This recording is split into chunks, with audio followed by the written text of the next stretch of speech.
Dalam perjalanan panjang bangsa ini, tak ada nama yang begitu besar, sekaligus begitu diperdebatkan, seperti Soeharto. Bogi Sebejien, ia adalah bapak pembangunan, arsitek kemajuan ekonomi dan stabilitas nasional. Namun bagi yang lain, ia adalah simbol kekuasaan yang terlalu lama bersemayam dan menyisakan luka sejarah yang belum sepenuhnya sembuh. Kini, setelah lebih dari 2 dekade sejak kejatuhannya, Presiden Prabowo Subianto resmi menganugerahkan gelar pahlawan nasional kepada Soeharto. Sebuah keputusan yang langsung mengguncang ruang publik dan memunculkan kembali perdebatan lama. Apakah Soeharto layak disebut pahlawan?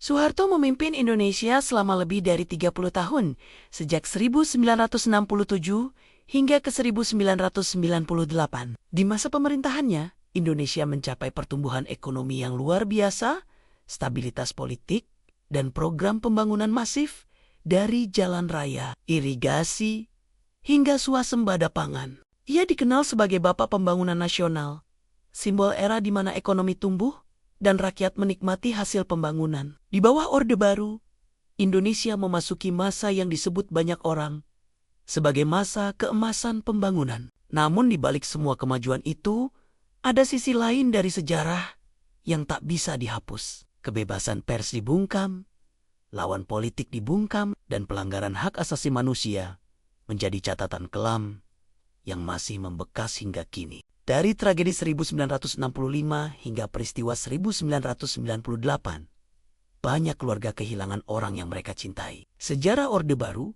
menjadi potret kompleks antara kemajuan dan ketakutan, antara kesejahteraan dan kekuasaan. Dan kini, pada 10 November tahun 2025, bertepatan dengan Hari Pahlawan, Presiden Prabowo Subianto resmi menetapkan Soeharto sebagai pahlawan nasional melalui Keputusan Presiden nomor 116 TK atau tahun ke-2025.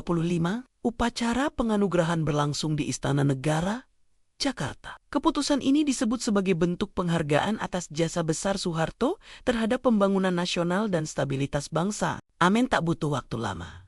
Gelombang pro dan kontra langsung bergema di seluruh penjuru negeri. Para pendukung keputusan ini menyambut gembira langkah Presiden Prabowo. Siti Hardijanti Hastuti Rukmana atau Tutut Soeharto, putri sulung almarhum, menyebut bahwa perbedaan pendapat adalah hal yang wajar. Ada yang pro, ada yang kontra, itu hal biasa dalam bangsa yang besar, ujarnya. Beberapa tokoh politik juga menyebut jasa Soeharto terhadap pembangunan tidak bisa dihapus hanya karena kontroversi. Bahkan, Presiden ke-7 Joko Widodo menanggapi santai, mengatakan bahwa setiap pemimpin pasti punya kelebihan dan kekurangan. Pro kontra itu wajar. Yang penting, kita menilai secara objektif atas kontribusi seorang tokoh, katanya. Sejumlah pengamat menilai Prabowo ingin menunjukkan sikap rekonsiliatif, bahwa bangsa harus berani berdamai dengan masa lalunya.